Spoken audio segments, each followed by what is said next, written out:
Hey, welcome everyone to review the JBL Tune 760NC, which stands for noise cancelling, over-the-ear, well, noise cancelling headphones, duh, right? So if you want to see the written version of this review, you can find a link to our website in the video description. So jumping straight into it, these are priced at $190 Canadian or $130 USD, although you can find them on sale frequently, so my recommendation is try to grab them on a sale if you're really interested in them. And with that established, just jump straight into the next topic, which is connectivity. It does support a wireless and wired connection, and as for the wired connection, it supports it through an auxiliary cable, which is measuring about 48 inches. Now the auxiliary cable has 2.5 millimeter end that goes into the headphones itself. The other end of the cable is 3.5 millimeter. The good news here is that you can use the headphones when the battery is dead, thanks to that auxiliary connection, although you cannot use the headphones when they're powered on when they are recharging. For wireless connection, it's using Bluetooth 5.0, which is a bit on the older side, and there's some good and bad to it. The good is that the range is incredible. So the JBL manual and online documentation doesn't list what the expected range of this device is, although in my testing, walking around my house through various hallways and rooms, I was able to go about 3 rooms deep and with about 2-3 walls in between at 40 feet in range. So the range is superb. That caveat to the Bluetooth 5.0 I'll explain in the audio section when I talk about audio codecs. That's later in the review. It does support dual connectivity, so you can connect to 2 devices at the same time. And yes, if your cell phone suddenly starts ringing, it'll prioritize that connection so you can answer the call quickly and not having to fiddle and pause your content, whatever you're listening to at the time. As for how many devices you can keep in memory before having to repair them and make them learn all over again, there's nothing listed online, although my testing is able to get 4 devices, which is pretty good. Okay, so here's a huge bummer. When it comes to accessories, there's no traveling case included in the box, despite the mid-tier price tag. Very unfortunate. You do get the auxiliary cable that I mentioned earlier, as well as the USB-A to USB-C cable, and that cable is measuring about 8 inches, although it's not pure USB-C, so another slight bummer there. There's no power adapter included in the box, which is kind of typical for most headphone manufacturers, as you should just use the USB cable to your cell phone, power adapter, or just plug it in directly to a computer, which is kind of what I do. Commenting how the headphones look is a bit of a mixed bag. Now, it's not the most ugly set of headphones I've ever seen, but it's not the most attractive either. And that's due to the large JBL logo, although admittedly it's faded into the ear cups. However, when you combine that with the oversized controls on the right ear cup, it makes the design look overall crowded. The headphones do come in 3 color options, and those are being black, which I have, white, and blue. It does support a folding design, and it's weighing about 220 grams, which isn't too bad on the head, it's not heavy.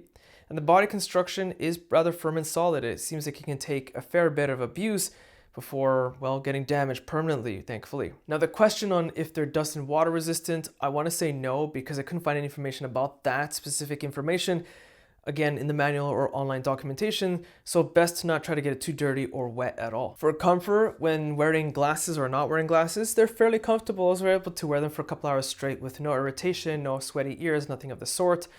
It did a pretty good job. Now I do have a potential huge negative point for those of you that have larger ears. So one of the things I noticed that whenever I put these on for the first time, I have to kind of adjust and play with them to make them feel right. That's because I noticed that the ear pad opening is a bit snug. So I measured it from top to bottom, and it measures about 5¼ centimeters. The excellent Sennheiser Momentum 4s, which are one of the best headphones I've ever reviewed, link to that review in the video description, is 6½ centimeters top to bottom. And you're probably thinking, 5¼ centimeters, 6½ centimeters. It's a 1¼ centimeter difference. What's the big deal? Consider that your ears are very small to begin with. That 1¼ centimeter can make a huge difference. So you have larger ears, the 760NC might not be the best fit for you. Now, would you wear them for working out? I don't recommend it because they're over-the-ear headphones. Your ears will sweat excessively, but hey, teach their own if you decide to do it for that purpose. Anyway, as for the headband flex, it's a bit in the middle ground. It's not too tight or not too firm. Although more importantly here, that even if it is a bit firm by some people's standards, the cushioning on the ear cups isn't too bad. It's firm, yet quite soft, and it's thick padding to add to that comfort level. As for the headband itself, it also has a fair amount of headband cushioning for people with little to no hair. To adjust the headband is done in notches, and as for the ear cup rotation, it's excellent as it can go pretty much in any direction very easily. If you're looking to purchase replacement ear pads, it is possible, as I was able to find it on the JBL UK and Philippines website, but that's it. Nowhere else in the world on the JBL website. Although thankfully there's a fair amount of third-party resellers that do sell the ear pad replacement units. If you're looking to buy these for traveling, maybe just waiting at a bus stop or whatever, and you want to rest them on your neck, looking left and right isn't too bad. Doesn't even touch my chin at all. Looking down is unexpectedly kind of annoying because it gets right in my chin, but that's okay. You can fold the ear cups down. They don't irritate my neck. They're not pushing in, and looking down is much simpler. All right, so talking about those oversized controls that I mentioned earlier. Well, there are no controls on the left ear cup, all of them on the right ear cup. Now, there's a button for powering the device on and off, and holding it enters Bluetooth pairing mode. There's another button to switch between A and C, which is active noise cancelling, and regular headphone mode. That's right, there's no additional technology. There's no transparency mode. Transparency mode, if it was available, and should be at mid-tier price headphones, so this is a big letdown. What it basically would have done is turn on the microphones on the headphones, let sound from exterior travel into your ears so you can hear your surroundings easily.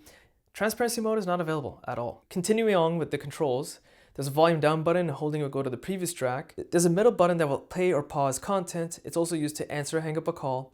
And holding it for 2 seconds will activate your smart assistant. The next button is volume up, and holding it goes to the next track. Smart assistant functionality is pretty poor. So I used it with Google and Android Assistant, and it was a complete bummer.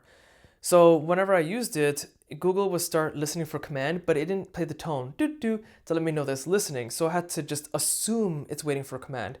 And even when I play the command and it would speak back to me at maximum assistant playback volume on my Android device, I could barely hear it. So overall, voice assistant capability is very disappointing. Now, one thing that's missing is passive play pause, which I can kind of give it a pass because it's not expected on all mid-tier priced headphones, but it's not available, so you just should know, which basically means that when you take the headphones off, it automatically pauses content, and when you put them back on, it'll detect and resume content that's not available, but again, not a big deal. All right, so how's performance with active noise canceling? Well, it's okay. It's not the best I've seen at this mid-tier priced.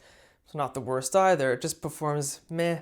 So basically, if you have loud noises at a low pitch, say the engine of a bus or a plane, it's just passable. You can just kind of get by and use them on a plane. Maybe if you're listening to a podcast or something, increase the volume a little bit. You might have to, but it can get the job done. Vocals is where it's a bit on the weaker side. It's not horrible. I want to make that very clear. It doesn't just a okay passable job.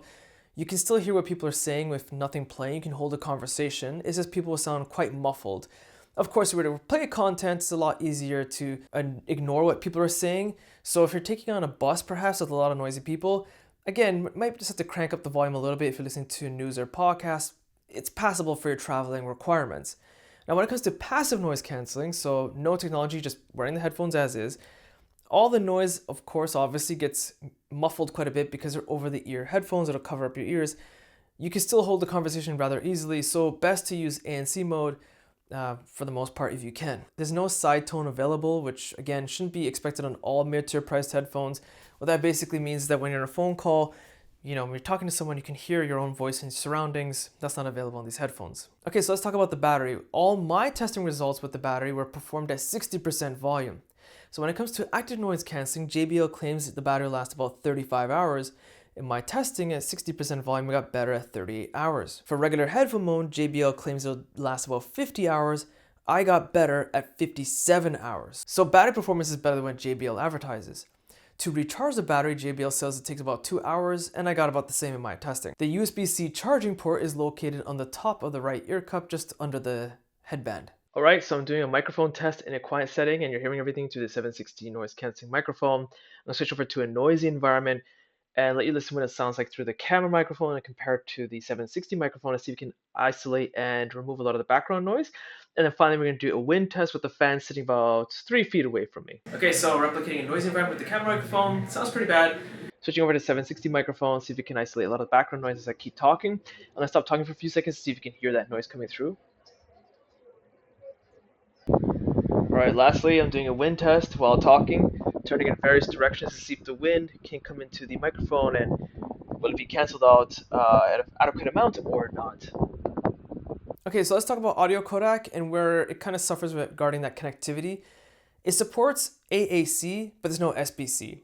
AAC is pretty standard, it's what you expect, but even with SBC lacking, how's the overall audio quality? That's what really matters. How does it sound? It's a little disappointing. So out of the box with a flat profile, it's just that, it's kind of flat.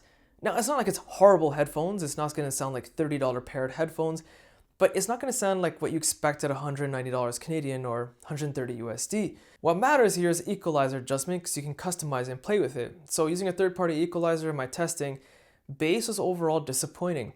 Yes, if you can crunch up the bass a little bit higher, it'll give you that slight thump, but even with bass-focused songs, it just wasn't there for this price tag. I was rather disappointed.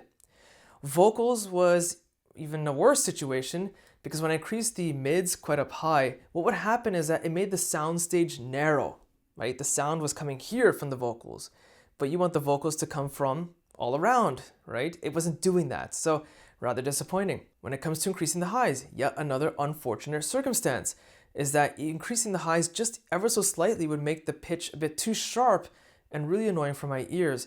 Overall audio quality is just not there for this price tag. Now that you just heard me say that the sound performance isn't there at this price tag, you're probably like, well, what do I do if I want to buy headphones at this price? Well, I have an answer for you. Perhaps you might want to consider it, and that would be the Soundcore Life Q35 headphones, which is about $20 USD cheaper and performs better, especially in the area of bass.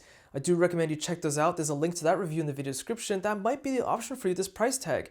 Soundcore is kind of catered at the mid-tier priced headphones. They have a bunch of options. The Q35 probably comes the closest to this price tag as the 760 NC. Okay, well, how's the audio quality with glasses? Does it impact the performance at all, despite it being flat-ish, or any performance at all with equalizer adjustment?